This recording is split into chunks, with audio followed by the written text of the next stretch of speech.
안녕하세요. 어린 딸 하나 키우고 있는 30대 여성이에요. 아픈 시어머니를 두고 정말 제가 못돼 처먹은 건가 싶어서 얘기 좀 해보러 왔어요.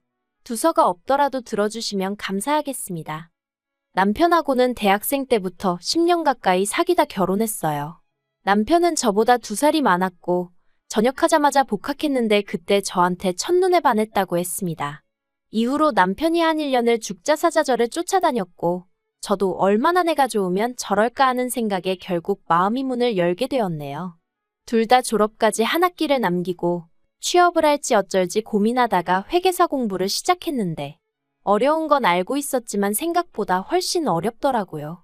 그리고 이건 뭐 여담이지만 어차피 따지고 보면 둘 다 떨어졌으니 누가 더 잘났다 이런 것도 아니지만서도 남편은 1차도 한 번을 패스하지 못했고 그나마 저는 2차까진 2번이나 갔는데 결국 또 거기서 미끄러졌어요.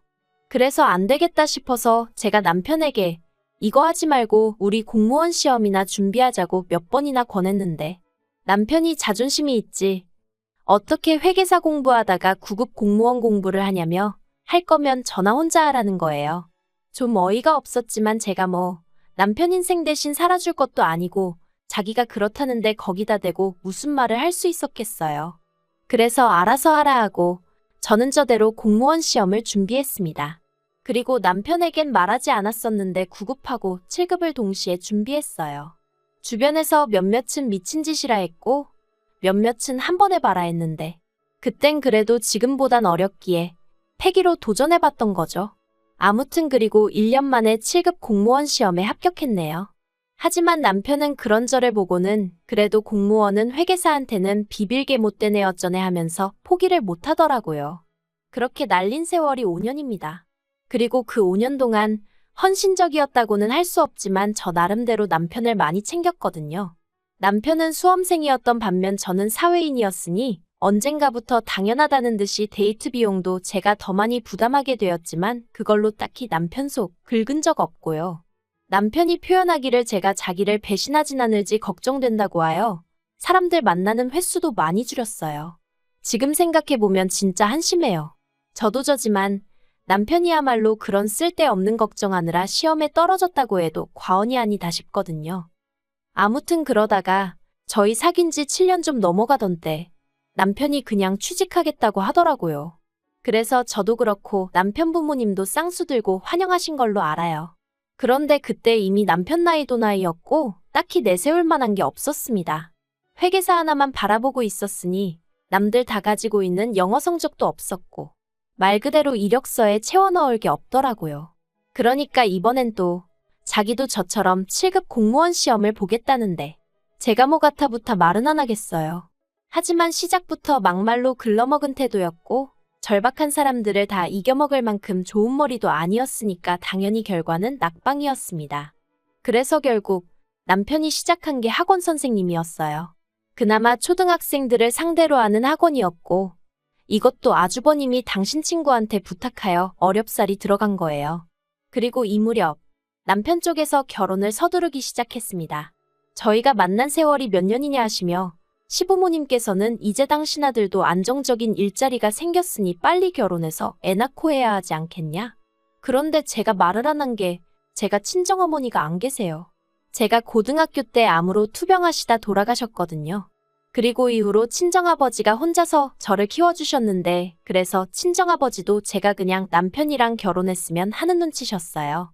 시댁에서 제가 어머니가 안 계신 걸로 반대를 안 하는 것만으로도 어디냐 하시며 저희 친정아버지 사고방식이 말 그대로 옛날 사람이거든요. 그래서 어쩌다 보니 남편이 학원 들어가고 1년도 되지 않아 저희는 부부의 연을 맺게 되었습니다. 결혼하고 나서는 일부러 시댁에 더 자주 찾아뵙고 더 잘하려고 했어요. 이것도 다 저희 친정아버지가 그렇게 하라고 하셨거든요. 그래야 예쁨 받는다고 싹싹하게 잘해라. 엄마 없어서 이런다 저런다 소리 안 나오게 눈치껏 잘해라. 친정아버지는 나름대로 제가 시댁에 밉보일까봐 걱정이 많으셨으니 그런 잔소리를 하셨던 거예요. 그리고 저도 그런 친정아버지의 마음을 이해했기에 아버지 말씀대로 시부모님께 잘하려고 정말 노력했습니다. 원래는 제가 친정아버지는 물론이고 친한 친구들하고도 정말 급한 일이 아니면 문자로 간간히 소식이나 전하는 성격이었는데 남편 말로는 시부모님이 살가운 며느리를 원하셨다 해서 매일같이 아침 저녁으로 연락드렸고요. 신혼 후 처음 맞은 연말에도 시부모님을 저희 집으로 초대해 식사했고 새해에 시댁에 와서 떡국 좀 끓이라시길래 해본 적 없는 요리였지만 인터넷 뒤져가며 요리책 찾아가며 정성 다해 한상 차려드렸고요. 구차해 보일까봐 하나하나 나열할 순 없지만 저 정말 최선을 다했습니다. 그런데 아주버님이 재혼을 하셨거든요.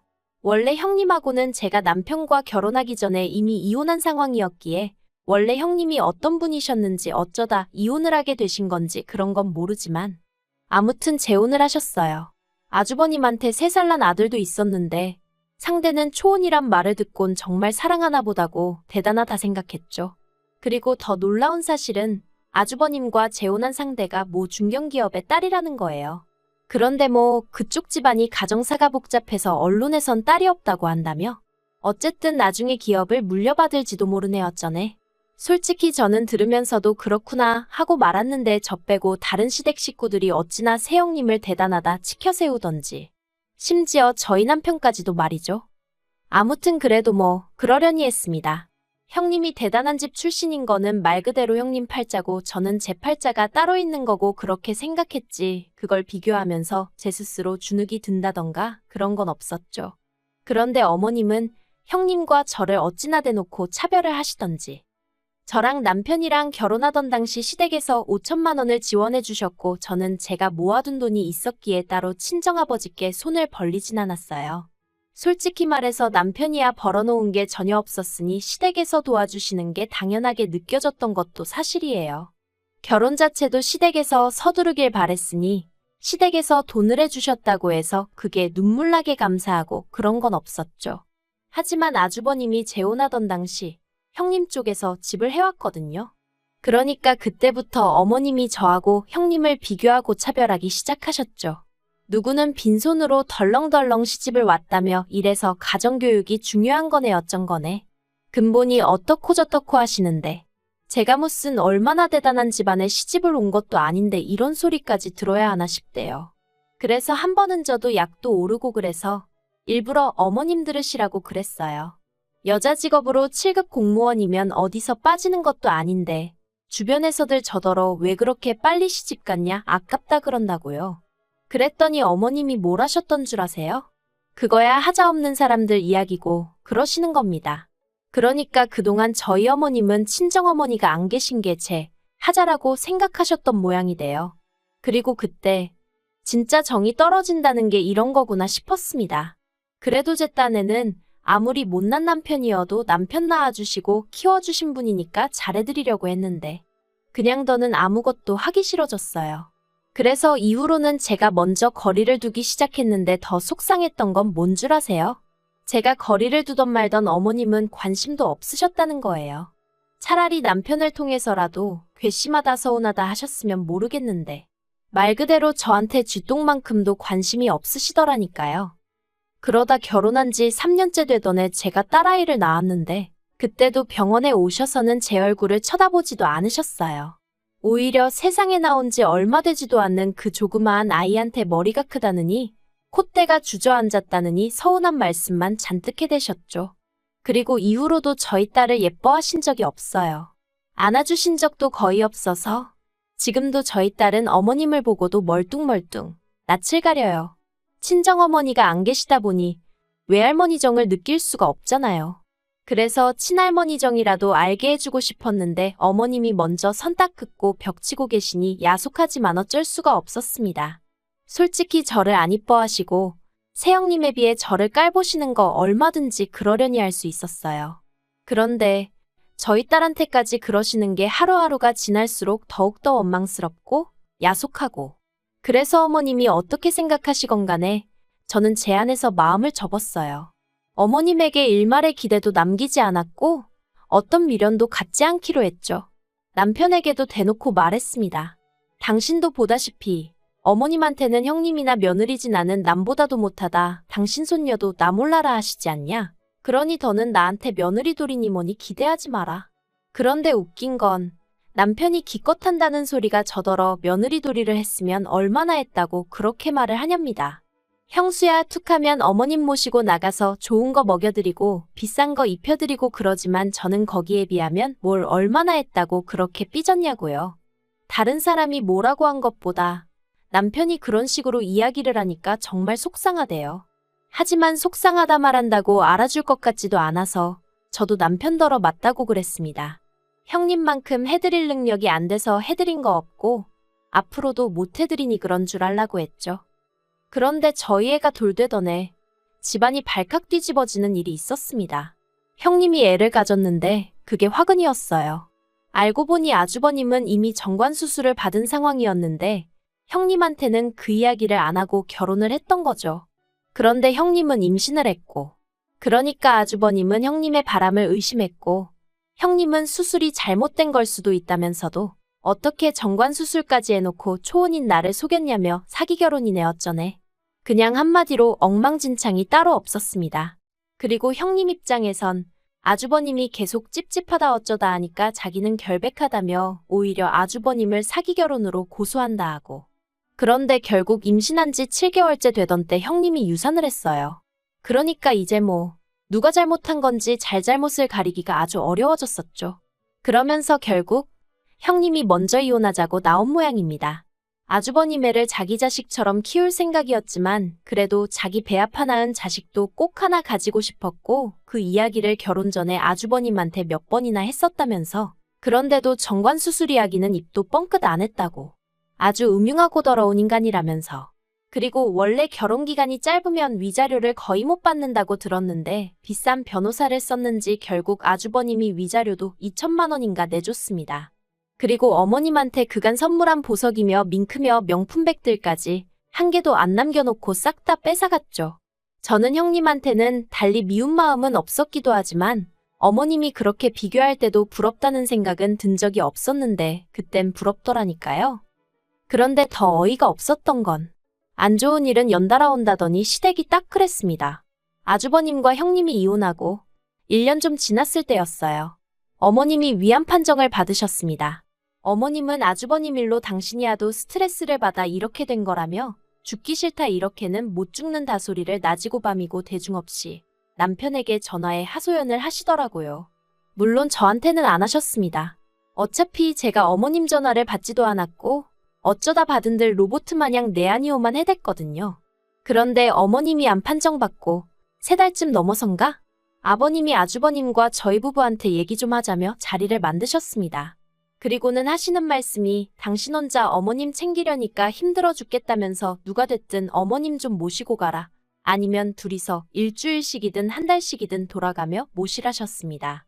그러자 아주버님이 아주 아버님 말씀이 끝나기가 무섭게 난색을 표했어요. 위자료 빼주고 어쩌고 하면서 방 한 칸에 반지하로 이사했는데 거기서 어떻게 어머님을 모시냐며 오히려 어머님 건강에 해롭네 어쩌네. 자기가 모시기 싫다 소리를 나불나불 길게도 하더라고요. 그러면서 아주버님이 저희더러 거긴 방도 2개고 그러니까 당분간 저희 애랑 어머님이랑 한 방 쓰게 하면 되지 않냐입니다. 어이가 없어서 제가 그거를 아주버님 마음대로 정하시냐 했어요. 저희 딸, 어머님한테 아직도 낯가리고 불편해한다고 어머님도 저희 딸 안 예뻐하시는 거 아시지 않냐고. 그런데 어떻게 한 방을 쓰게 하겠냐고 제가 싫어서 안 된다고 했죠. 그러자 아버님은 아무리 그래도 시어머니가 아픈데 그거 좀 불편한 건 감수해야 하지 않겠냐입니다. 아주버님도 저한테 어머님이랑 사이 안 좋은 건 알지만 그래도 이건 아니라고 하길래 아픈 게 벼슬이냐고 그랬어요. 그리고는 앞으로도 이런 이야기 하실 거면 저는 빼고 하시라 했죠. 남편에게도 진작에 얘기했다. 며느리돌이 같은 건 안 하고 오로지 남편의 아내로 아이의 엄마로만 살겠다고. 그리고 말이 나왔으니 말이지만 어머님한테 가서 먼저 여쭤보셔라. 어머님이 나를 며느리로 생각한 적은 있으신가? 그랬더니 다들 더는 아무 말도 못하대요. 자기들도 눈 달리고 귀 달렸으니 제가 무슨 말을 하는 건지 알아들었던 게죠. 그리고 그날 집으로 돌아오는 길에 남편이 저한테 정말 안 되겠냐입니다. 뭐가? 하고 알면서도 되물었어요. 그러니까 남편이 어머님이 불쌍하지도 않냐면서 이참에 한번 기회를 드리면 어떻겠냐대요? 그래서 안 불쌍하다고 그랬어요. 정말로 하나도 불쌍하단 생각이 안 들었거든요.